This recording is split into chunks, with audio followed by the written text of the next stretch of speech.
hurt me or somebody angered me. It was because it's trauma from this, So the pandemic really, it brought everybody had to rethink into themselves. Everybody got a moment with themselves before the world was moving too fast. And we had no to figure out who we really are or what we're really going through and things like that. So that's why Sidel said that right now, there's so many people who really want the help and it's not there. Because the rate at which the mental health patients are rising is not the same rate as to which the people are going, the people graduating or the professionals are really settling into their all right. Whatever, sure. Their jobs. Sure, Melissa, thank you. Now, at least one thing I do know about you is that at least you were so much into the Muslim community. Yeah, sure.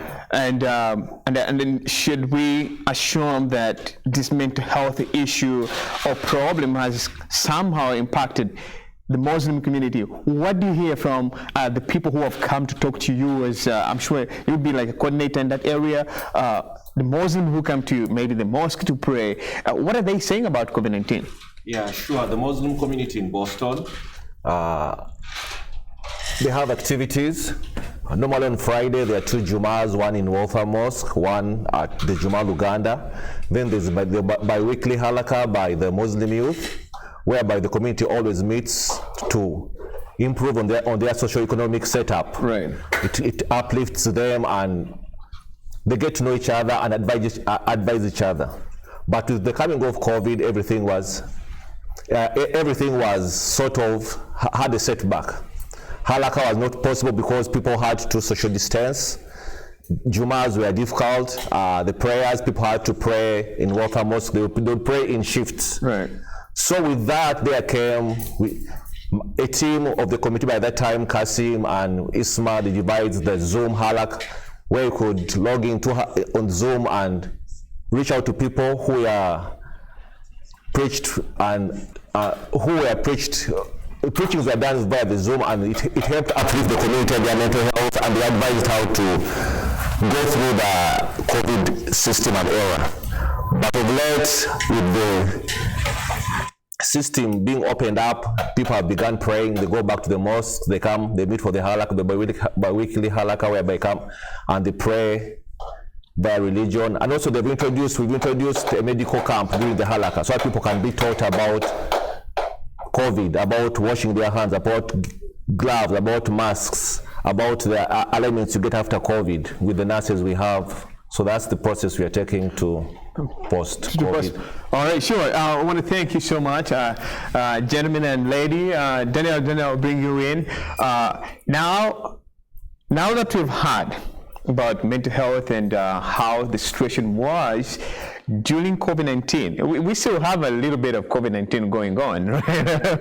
I'm not downplaying it that we are after it. We still have something going on. It's now like a day-to-day thing. Now we live with it. You may correct me if I'm wrong, but let's now broaden up our discussion. Mm-hmm. The question is, yes, COVID-19 hit. Yes, there was a lot that changed. People lost their lives, businesses closed, families broken. We are broken in 2 different areas, children leaving their parents, or even parents separating in one way or the other. So let's look at the business perspective of after month of COVID-19. I am sure from consultants in mental health to entertainment to religion to everywhere, COVID was such a very huge problem. Daniel, let's look at it in the economic perspective.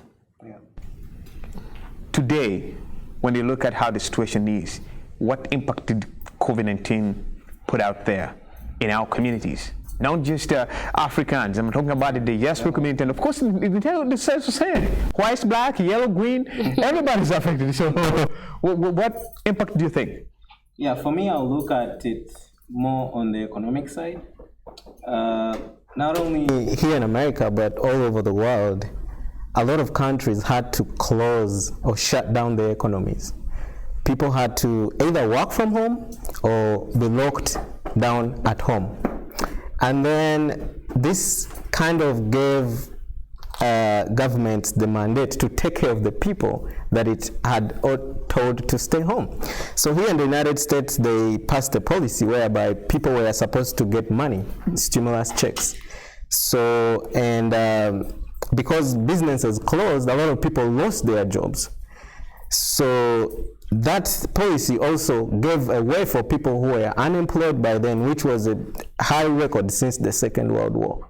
Unemployment record, highest unemployment record in the United States since the World War was because of COVID. So a lot of people got money through the unemployment benefits here in America. And a lot of people also got money because of the stimulus checks. I got mine twice. I see you're the people who benefited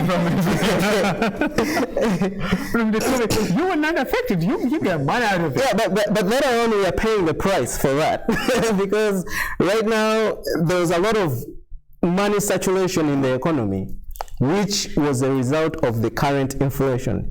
Of course, the inflation has been hiked because of other issues, but that was the spark. That was the beginning. And then that led to the great shift in labor market. A lot of the great resignation, that's the word I was looking at. During COVID, a lot of people resigned. Because people are getting free money. Yeah, so they didn't want to go back to work. Actually, if you live here in Massachusetts, every small store you see, there are posters, we are hiring, we are hiring, we are hiring. Because the rate at which the economy produces jobs does not match the rate at which the labor market is being covering. So because of that money, like I explained, the economy got hit up. Yachamuka in Uganda. So there was high demand and slow production. That kind of killed the whole economic system. And then besides the great resignation, there was supply chain issues because of also the labor market was not matching with the jobs, and also people shifting from their current jobs to other jobs. That's right. So all these issues contributed to the current inflation. And then to make matters worse, the war in Ukraine came in, and this made the already existing problems worse. So from the economic perspective, actually here in the United States, we are being told that we might get into an economic depression coming soon, because the Fed has to tighten the flow of income in community, and when the flow of income is tightened, money becomes scarce. Scarce, right? And the rate at which people buy things goes down, and the companies which you buy things from go broke. So this hurts the economy, and this is the trend from COVID. This is the trend up to now. We are still paying the price, and I think things are getting worse and worse because recently in Shanghai, they just had a surge in COVID, and the whole city was shut down. Yet 50% of imports in America come from that place. You've seen high shortages in baby formula, semiconductor chips. It's hard to buy a new car here in America right now. So technically what you're saying is that the $1,400 you got in 2020 during the stimulus checks, and now nothing. They did not. Yeah, you're paying the price for that. It almost wasn't for free. So I want to ask you a question, Sidel. Looking at the economic point of it, in your field, I'm sure before COVID, at least the demand was there, or after COVID, what is happening? People are now crying with the high prices in fuel and gas.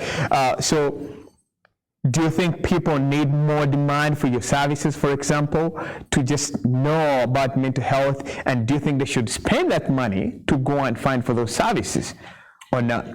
Okay, so there's two perspectives to it in terms of an economic standpoint, right? So the number one perspective is that, with the increase with COVID, it increased the number of people seeking for services. But also with that, some people can afford to pay out of pocket, and you have people that utilize insurance. So with that being said, you know, in a way, in an economic standpoint, it kind of stabilize, because if you don't have it out of pocket, you could certainly seek for insurance. And I would go back to what Anisha was saying earlier. The economic piece is leveled out. You can receive the services regardless. You'll find, you could go through myself, you could go, you know, if you don't have myself, you have it through your job, so you will get the service. That's the economic standpoint. We find services are accessible, people can receive it. Well, services are not fully accessible, right, but people can receive services. It's not a financial standpoint. So the issue we having now is having enough professional in the field to meet the demand, right? Before COVID, it wasn't there, and after COVID, it's surely not here. We're really crying out to have more mental health workers in the field, to have more clinical therapists in the field to provide services. So economically is good if you own a mental health service agency. Is good economically, you can make money, but at the same time, you know, there's the ups and downs to it. All right, so I want to come back to you and say, when we look at so more jobs are available for therapists and consultants and in that area, and you say that there are very few people in the who are available for that. Yes. So according to you, what could be the reason for that? You might have mentioned it, but I'd like to just re-emphasize it. What could be the reason why you have few people in your area and yet other areas are kind of okay? It's always been like that, because not a lot of people want to go study social work, because the minute somebody heard the word social work, it's automatically calling out for, oh, you're gonna be broke for the rest of your life, right? So I'll go into business instead of studying social work. So there have been a needs for more social worker for a long time, but you know, it's harder to level it out when the population is in greater needs and we're getting more numbers, right? But a few people are graduating from college who study social work, but it's still not enough. So it looks like you're the... I would like to supplement. Yeah, sure. Go ahead. What's the percentage of people with mental health? Because last night I was reading about the number of People with mental health are quite big in America, and it takes almost a year to get an appointment with a psychiatrist. Yeah. Wait, you said psychiatrist? A mental health doctor. Wait, no, psychiatrist, you're looking at a year and a half to 2 years. It's rare. School to get an appointment to get To get an appointment to get services with a psychiatrist or psychologist, it took a long. social worker. It's one of the best paid jobs in America. Yeah. Well, at the moment. One of the things I want to tell people. That most of the people how they call it, people are not getting the right information about the whole psychotherapy, human service field. Because when you talk about it, because that's my major, that's what I graduated in. So most of the people, when I told them that's what I wanted to do, they were like, why don't you do nursing? Why don't you do this? This has more money. But unless you're in that particular field, that's when you find out that there is a lot of money in the psychotherapy or human services field. Because right now, like, I'm just a new graduate, but there's just, I have so many opportunities that I'm not even sure what to do right now. And guys, do not think that there is no money in this field, and do not think that you have to study forever to become a psychiatrist or you do. But I mean, the reason why people take long in that field is because you can start with your the associate's degree. You're like, okay, now I have this certificate. Why don't I just do 2 more years and become this? And when you get to that step, you're like, oh, okay, I'm almost close. I can go there. So it's because people have the love for it. Once you get into the field and the money starts coming and you see the need, that's why people keep going to school for a longer time. It's not that you have to. You can choose to just be a social worker. You can just choose to be, you can choose to just go have a associate's degree and you still earn money. You can just choose to stop at your bachelor's. You can just choose to stick to your master's. But it's just there is so many opportunities, and most most of the people right now, there are so many opportunities for people to go to school for psychotherapy, human services, everything like that for free. And if anybody out there wants that kind of field and they want to further their education for free, please contact me. All right, sure. So, yeah, To go along with what she's saying, when we talk about the field, like I said, people don't think they have money. You could be a millionaire in the field. I've worked with many millionaires in the field. I'm not one yet, but I'm getting there. I'm on work to get there. Actually, that field is so open, and it's a green. You know well about the market. When it's green, it's money is flowing. Here's the thing. If you own a mental health agency, I'm gonna give you a quick example. Let's say you have 10 clinicians, right? 10 clinicians, each clinician have, let's say, 15 clients, yeah? So throughout the year, let's say 15 clients, 10 clinicians, you can set yourself up to make $1 million a year. It's so simple. It's an easy field to make money, but people don't know about it. For example, like she was saying, if you have your associate, you could do therapeutic mentoring. All it is, if you like kids, just take them out, work with them in a mental, work with their mental stability, helping them out, creating goals and plans, and just hang around them, give them advice, just like you would give an adult advice, right? That job depends on where you work, depends on the town. You can actually get paid between $24 to $27 an hour. As a clinician, I have my master in social work. I did clinical work for a little while. As a clinician, based on your experience and depends on the level of the license that you have, you could charge between $40 to $60 or $70, $80 hourly. The field have money. It's just the myth that come with it make people afraid of it. And also in our community, if you see, and I'm being honest, this is the first time I sit in a panel with a lot of men. Not to say anything different. The field is about 85% women. Of that 85% women, majority are white women. 99% of the time when you go see a clinician, you're not going to see a straight black man like myself. You're going to see a woman, and it's gonna be a white woman. 95%, I tell you. Now they try to diversify the field, and they start embracing diversity, but it's still not working. So the field have money. We need our people, because nobody want to go and sit in front of a different culture who may have a different background and not quite understand and grasp with what's going on. Now, you guys, it's like you're pushing me to leave that manufacturing engineering and to come and be part of you guys. We need you.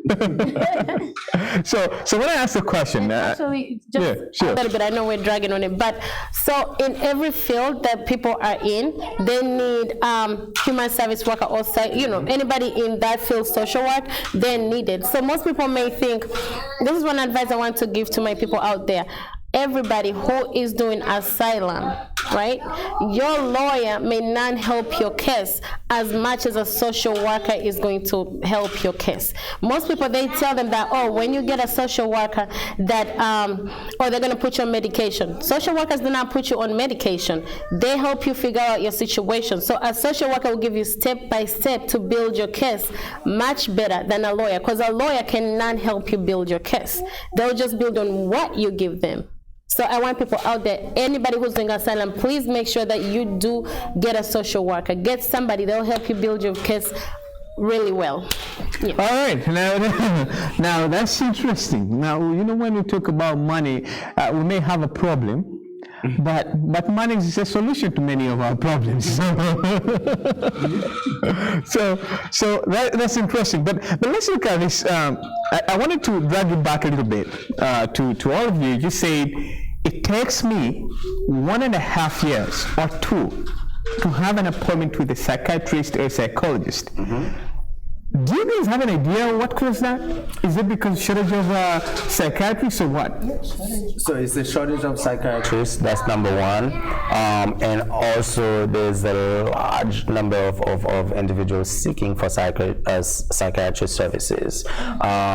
It's easier to get a clinician in terms of like just, seeing a therapist, but psychiatrist is rare. As a psychiatrist, You know, it's really rare you find someone who studies psychiatry. It takes years, it takes time, they can prescribe medication, so there's a lot that goes into it, so not everybody go into the field, so there's a big shortage. Oh, now I know. I thought you back to All right. So yeah. So mostly that's what actually bring me back to you.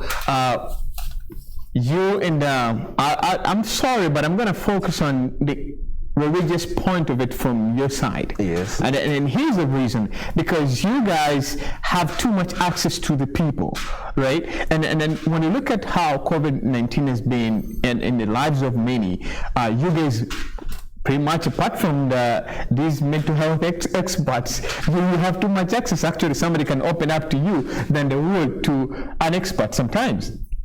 So, what has it been in your area, and then the mosques? What do people say about this problem? Are they impacted economically? What questions are rising in your area? We are lucky. The Muslim community, they do pray 5 times a day. They believe in the Almighty God. Whatever comes. You believe God has brought it up. So situations come as the community leaders, as a coordinator, I coordinate with the leaders up. Those who lose their families, we find how to meet them and mourn with them together. That's comforting them during their depression and shock.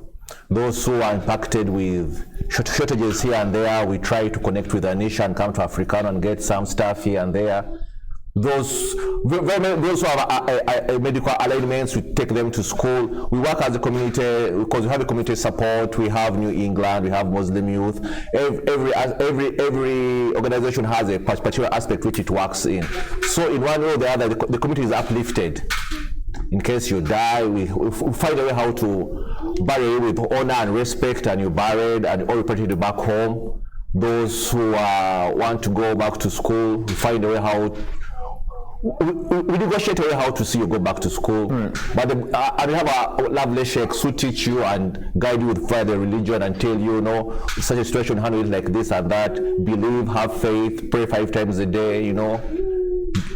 Each and everything, with time it will go away. So we believe in the Almighty God, and we work as a community to solve the problem. To solve the problem. Yeah. All right, Danny, I want to come back to you from the.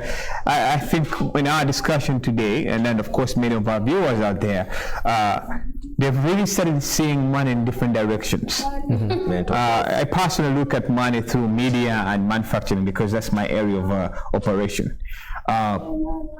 And you, I don't know how you see it in the bigger perspective. I'd like to know, when you look at how the situation has been, like we have, for example, the stock market is just dipping and dipping and dipping. People have cried enough, but it looks like the dip is dipping deeper. It's becoming a problem. Now, where do you see the world going? You mentioned that the economic depression might be coming. Where do you see the world going? What can they do to maneuver this situation, to stay strong in this situation economically? Yeah, I think there is a lot of pressure from mixed economies like China. China is both capitalism and socialism. And it is doing good because of that aspect. And America is purely capitalism. And in a capitalistic economy, it is survival for the fittest. And I think that's part of the contributor of mental health. Because you have to be on the edge. People here work. They really work. People here pay bills. So all these things, you have to pay a lot of bills for life insurance, car insurance, health insurance, rent, this and that and that. So this system, the pure capitalistic system, does not have a balance to take care of people who can't afford the standard of living. Yet in China, the economy does that. Like the elderly, they get free housing, they get stipends from the government. Here in America, you have to work for that money. When you retire, you save, when you're working, you save, it's called 401k. And then when you're done working, that money helps you. In China, they don't have that system. If you're done working, the government will take care of you, whether you saved or not. It is the same system Russia is doing. So I think America has to relax its capitalism. And you can see the reason why people are resigning now from their jobs. It's because the system is too hard for them. People are looking for jobs where they can get higher pay wages. And you can see, like right now, companies like these restaurant companies, McDonald's, are like, yeah, now we are giving $15 an hour, because they are realizing they have to relax the capitalism. It is intense. It is intense. The system here in America punishes you indirectly. Unlike the socialistic economy system, so it punishes you directly. Here it punishes you indirectly. In China, some people face forced labor. Right. You're forced to work, whether you like it or not. But in the end, you'll be taken care of. Here, if you don't work, you will not survive. So it is indirect. You are forced to work whether you like it or not. But no one is on your case to force you to work. So those are some of the things the economy in America has to look into, to relax, to give people higher wages, to provide more benefits, and whether people work or not, they should be taken care of. But to really make a punch in your question, what should be done to prevent the economic depression? Right. According to experts, it will be really hard for America to escape an economic depression, because almost, I think it's 70% or 80%, I'm not sure about the statistic, but a third of the whole world, countries all over the world, keep their currency reserves in dollars. So when the economy in America is affected, the whole world is going to be affected. So it is going to be hard for America to pull off this move. And besides pulling off, tightening the flow of money into the economy, there is politics, because you cannot just help people without considering the politics. There's a midterm election coming in November, so when you're Biden and you want your party to stay in the play, you don't want to take money away from people. Right. Because tightening the flow of money will take money away from people, and people will not be happy. They'll vote you out. So there's a lot of I can't say there is a solution. It is tight. There's a lot of moving parts. So you can't say this is it, we are going to do that. I think America, the only thing personally that I think America has to relax its capitalism. Yeah. All right, so America has to relax its capitalism. I'm sure you'll have so many questions regarding his point of view on whether America should reduce on its current system and embrace maybe the Chinese somehow a little bit. But that's a discussion for everybody for another day, and maybe today or tomorrow. But you mentioned about now that there is need for change in all the things that are happening, but there's one thing that I want to look at today. Millions and millions of people are vaccinated.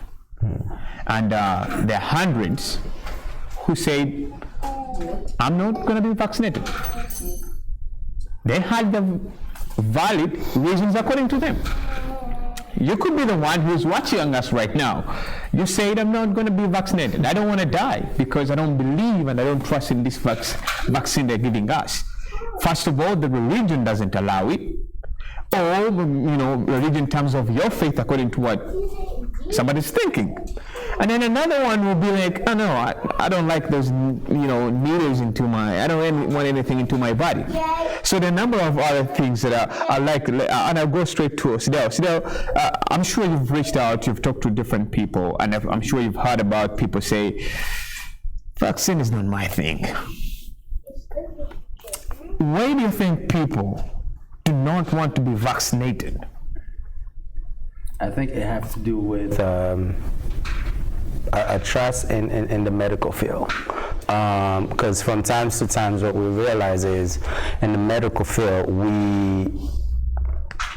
it failed us a lot of the time, right? And having a drug that goes inside of your body that was created in a fast pace without actual trial and errors, right? There's room for more errors to happen in their mindset. But honestly speaking, I've been vaccinated since they first came out of it. Came out with the vaccine and it was available to the public. I've done it. Still living, still breathing. I haven't broken an arm or leg yet, so the vaccine is effective. I have not caught COVID myself, and I've worked with the community, whether it's an advocacy standpoint, clinical standpoint. I've done it all, and then I'm always around people. I'm always protecting myself, but at least I do have the vaccine as a secondary wall. As a secondary wall that can protect me.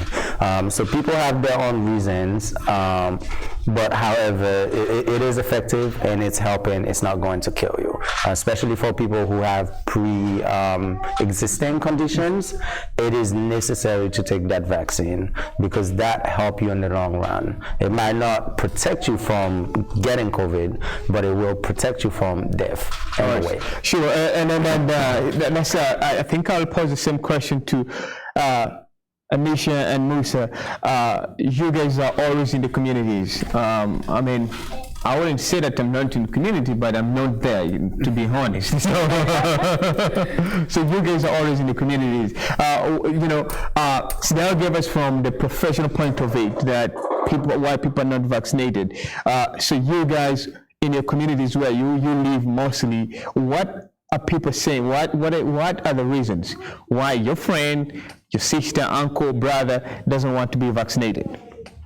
Luckily enough, given our community, I think 80 to 90% are vaccinated, and those who got COVID without being vaccinated really faced it rough.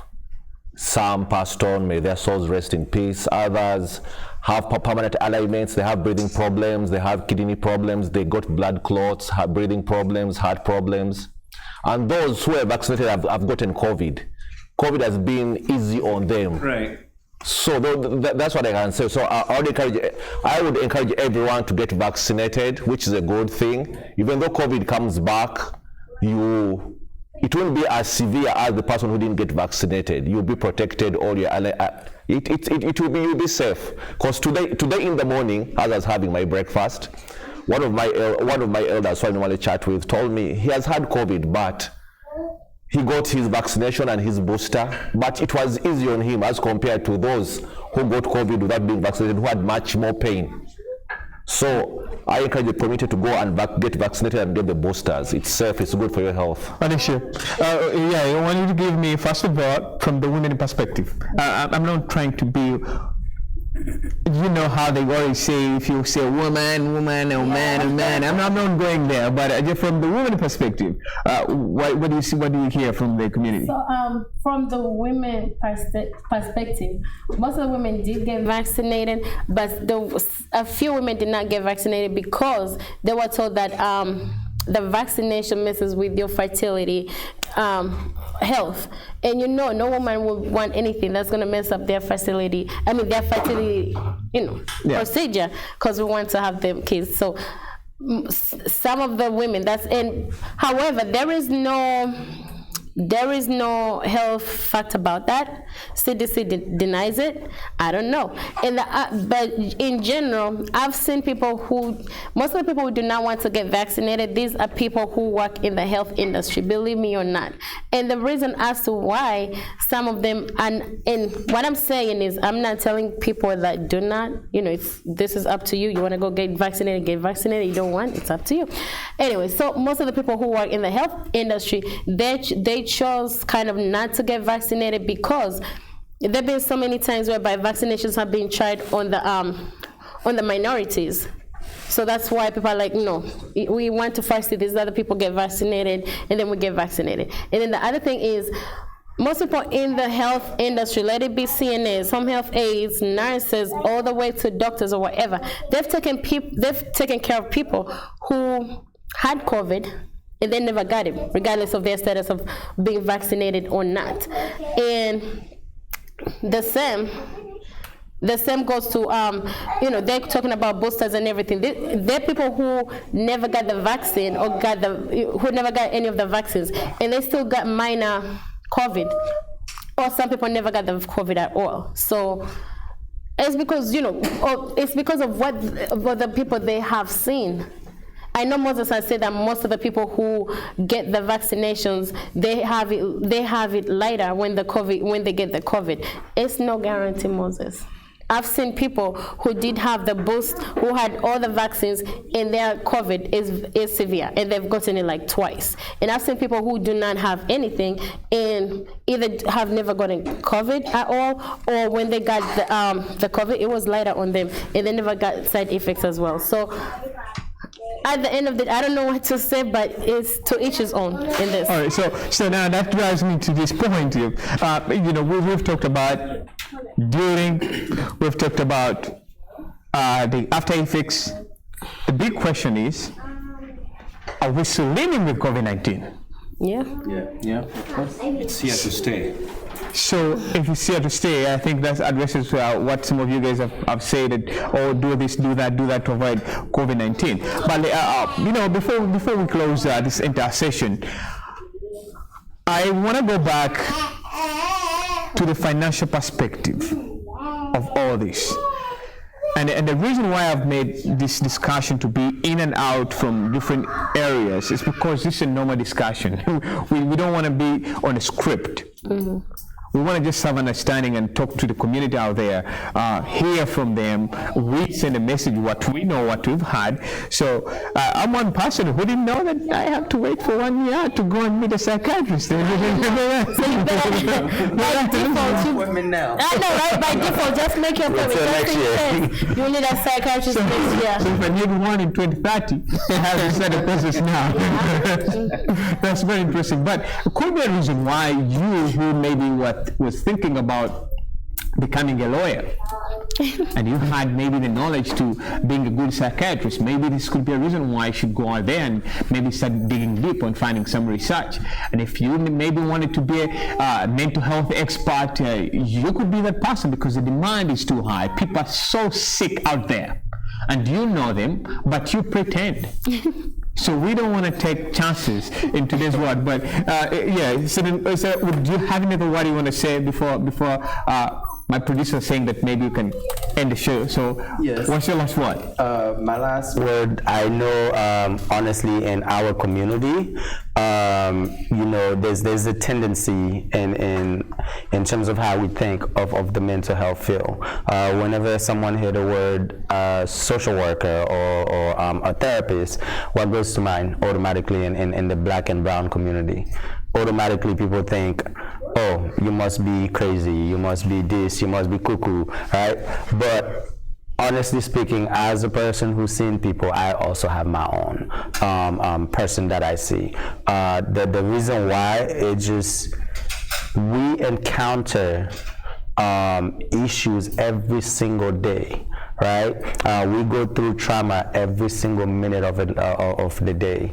Right, whether we watch the news and seeing it, whether it's happening in our homes, whether it's happening in our community, it's happening to our friends. Right, we engage in living a society full of trauma. Right, so we have to be able to start unloading some of that trauma on somebody else's plate and leave it there, go home, be free. When you do that, you create space in your mind where you can focus and develop and grow, whether it's business you could think of, whether it's growing as an individual or writing books. You create more space in your mind to do that. It is best to see a psychiatrist, see a therapist. Psychiatrist, yes, you can see one, but it's gonna take you a little longer. Make sure you see a therapist, especially, back to COVID. we've been indoor for almost 2 years. 2 years, right? Yeah, right. And with that time frame, for those of you who's married or had a significant other, I've honestly have a significant other. We've been living together for almost 8 years. Of that 8 years, it goes like this: I see you in the morning, I see you when I come home late at night, right? Now with COVID, we have learned to be in each other's space. That's when you really learn your significant other out, right? We learn to be in each other's space, and we end up hating each other. COVID destroyed, back to what you were saying, marriages, family, relationships, everything out the window, because we never took that time to be around each other like that. So I really hope and the wish is that if anybody who's watching can be engaged with a therapist, engage in group session. You don't even have to see a therapist. I do group sessions, and I love doing it. It's just a space you come in, just like we're talking right now. Talk about what's going on in your everyday life, and what goals can we set moving forward to at least create some kind of skills to level the playing field. So I really hope everybody start engaging and seeing someone. All right, then that drives me to a question to all of you guys around here before I pose it to the audience. What should now people do?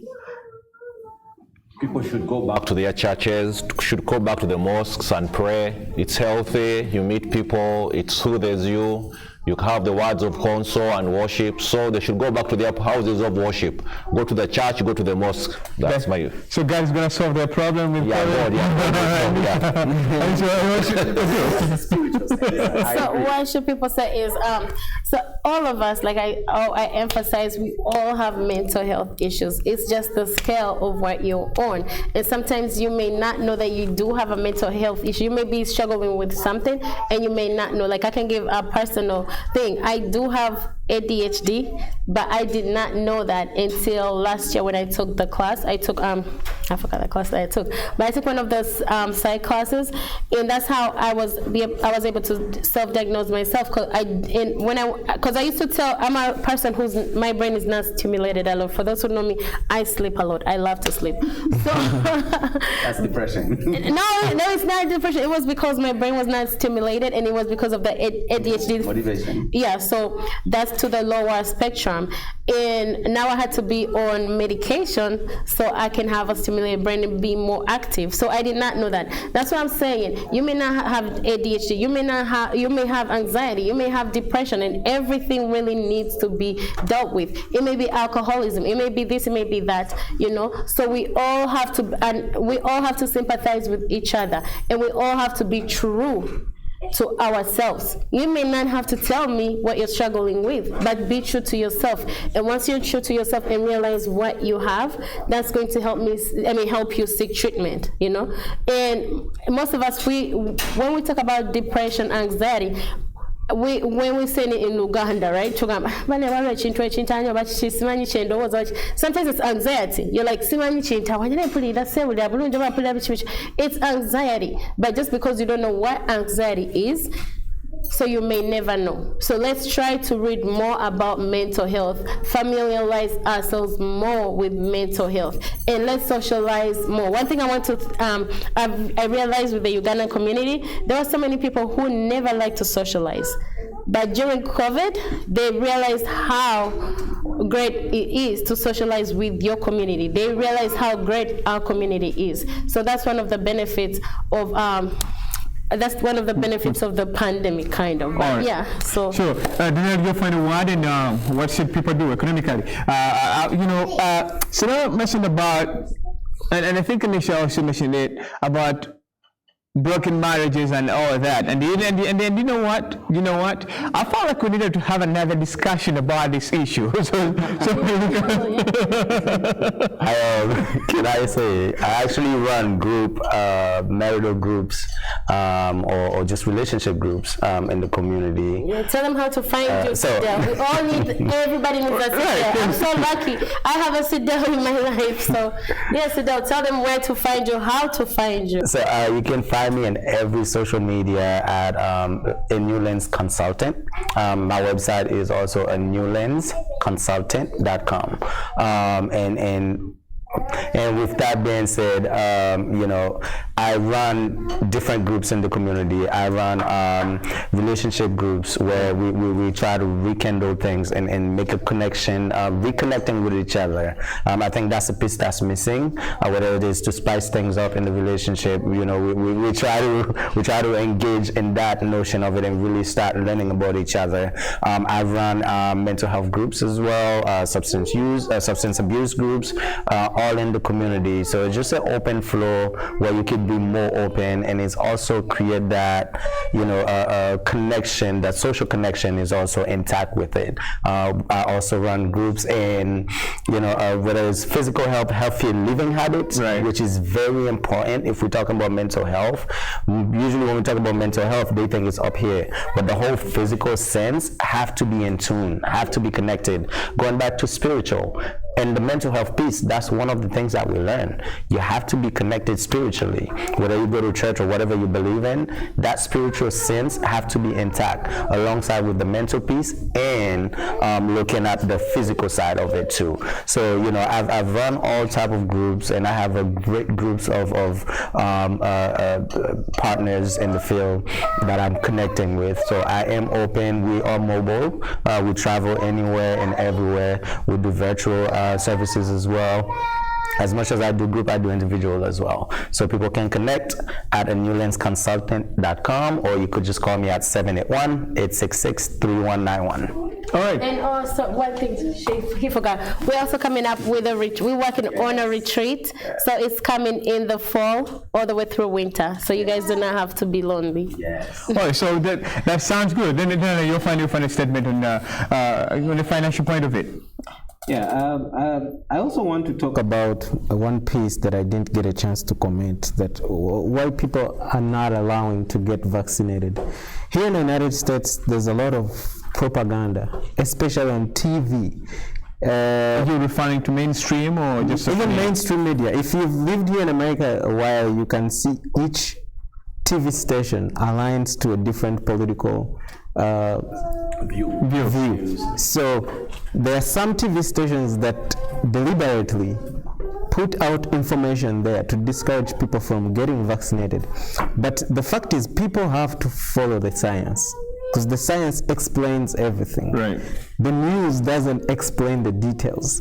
So people have to deliberately find it in their hearts to find where the truth is, instead of just looking at TV and making a decision based on what they see on TV. And it's important, like my colleagues mentioned, it's important that you get vaccinated so that when you get sick, you don't end up in a hospital or in a grave, either way. But my conclusion is, an economic perspective, people have to start following on how they spend in the recent days. Follow through how you spend money, because I think people have not even realized the prices of basic things like groceries is getting high. So you go to a supermarket and shop in a normal way you used to 3 months ago. So you have to look at these prices. You have to follow through on what you buy, what you really need, because things are going to get tight. It's the same thing with fuel. You have to maybe consider cutting short on the trips, unnecessary trips you make, to put some money aside. Things are not going to be the same the way they were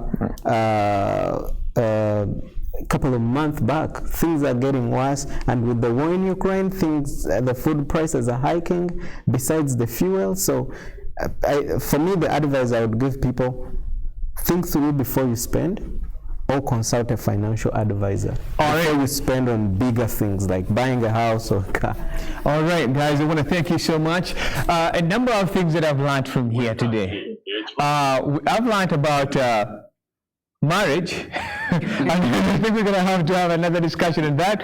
Also with the psychiatrist. I really enjoyed that point, because I didn't know that in America something like that could happen. But we want to give special thanks to all our sponsors who have worked with us, from African Wartham to the government of Massachusetts, to all these guys who have made up their time to come and have this discussion here, to AITV, the main media network that really is broadcasting this discussion, and those who have watched us all over the world.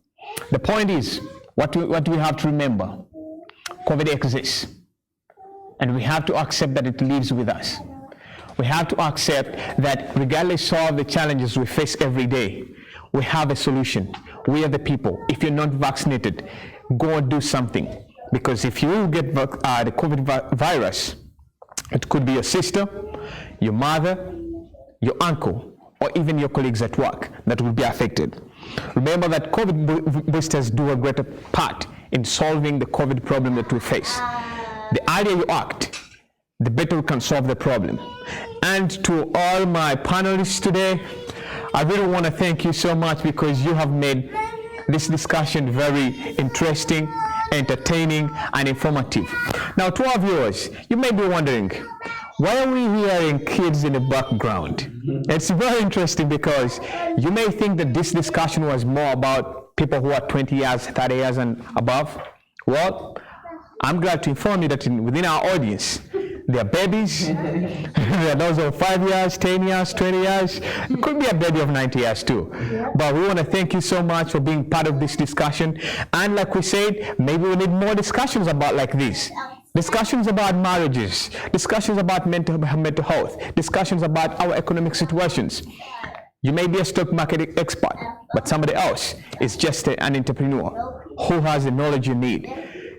Sidel mentioned that there are businesses out there that you could maybe be a millionaire by setting up a mental health agency. Nobody knew about that. There are religious leaders around us who know that if you talk to ABCD, you will get something.